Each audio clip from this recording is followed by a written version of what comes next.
Alors le pacte civil de solidarité, qu'on appelle plus simplement le PACS. C'est devenu une vraie institution en France, hein. C'est une alternative au mariage qui a vraiment la cote. Et pour donner une idée de l'ampleur du phénomène, tenez-vous bien. Rien qu'en 2023, on a compté plus de 210 000 PACS. C'est énorme.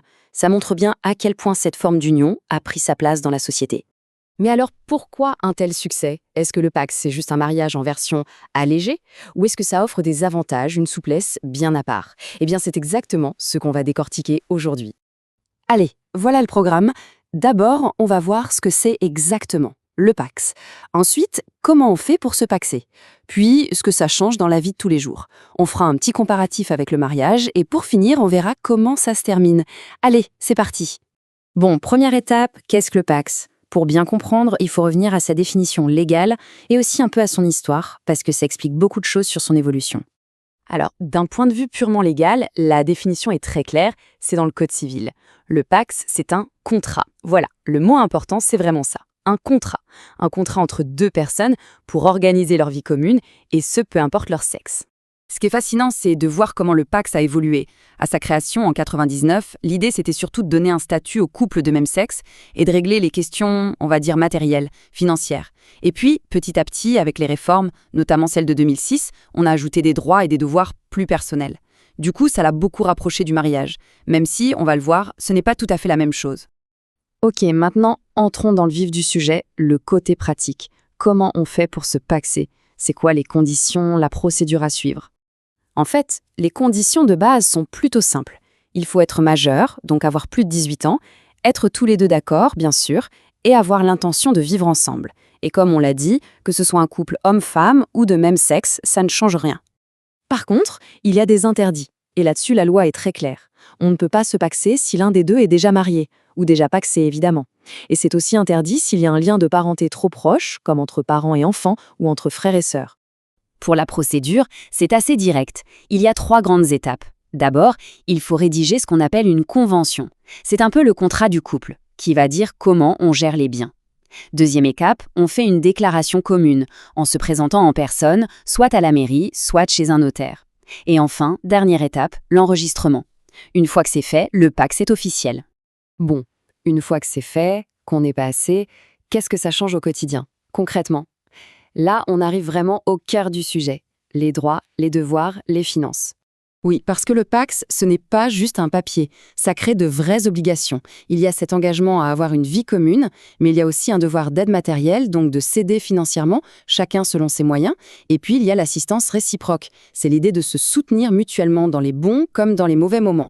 Attention, là, on touche à une différence qui est fondamentale. Par défaut, quand on ne choisit rien de spécial, le régime du PACS, c'est la séparation de biens. Ça veut dire que ce que j'achète est à moi, ce que l'autre achète est à lui. C'est tout le contraire du mariage, où le régime par défaut, c'est la communauté. Là, tout ce qu'on achète pendant le mariage appartient aux deux. Alors, on l'a vu, le PACS s'est rapproché du mariage sur plein de points. Mais il reste des différences, et pas des moindres. Et celles-là, il faut absolument les avoir en tête. Pour tout ce qui est impôts ou droits sociaux, par exemple la Sécu, c'est quasiment la même chose. On déclare ses revenus ensemble, on bénéficie des droits de l'autre. Mais, et c'est un grand mais, il y a des domaines où franchement, ça n'a plus rien à voir. Voilà le point le plus important, celui qu'il faut retenir. L'héritage. Quand on est marié, le conjoint qui survit est automatiquement héritier. C'est la loi. Pour le PACS, c'est tout l'inverse. Le partenaire survivant n'est pas un héritier aux yeux de la loi. Zéro. Nada. J'insiste vraiment là-dessus parce que c'est crucial. La seule et unique façon pour un partenaire de PACS d'hériter de l'autre, c'est si un testament a été rédigé en sa faveur. S'il n'y a pas de testament, il n'hérite de rien du tout. C'est sans doute la différence la plus lourde de conséquences entre les deux régimes.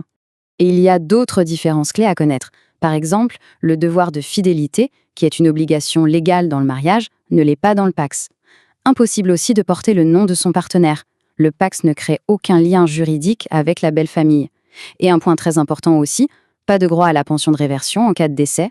Et enfin, pour ce qui est de la nationalité, le PACS ne donne pas d'accès facilité à la citoyenneté française, contrairement au mariage sous certaines conditions. Et pour finir, comment est-ce qu'on met fin à un PACS? Après tout, c'est un contrat. Et c'est là qu'on retrouve une de ses caractéristiques principales, sa souplesse. Regardez ces chiffres, ils parlent d'eux-mêmes. Dans l'écrasante majorité des cas, à 80%, la rupture d'un PACS se fait par accord mutuel. C'est-à-dire que les deux partenaires sont d'accord et font la démarche ensemble. C'est bien la preuve que la simplicité de la procédure est un vrai atout. Et le processus est d'une simplicité déconcertante. Il suffit de signer une déclaration commune pour dire « c'est fini » et de l'envoyer à la mairie ou au notaire qui enregistrait le PACS. C'est tout. Pas besoin de passer devant un juge, pas besoin d'avocat, du moment qu'on est d'accord sur tout. Et quand on compare avec la fin d'un mariage, là, le contraste est saisissant. D'un côté, pour le PACS, une démarche administrative qui peut être super rapide et qui ne coûte presque rien. De l'autre, le divorce, une procédure judiciaire qui est souvent longue, bien plus compliquée et, il faut le dire, beaucoup plus chère. Ce qui nous amène à la question de fond. Le PACS, c'est la souplesse, la liberté, une porte de sortie simple.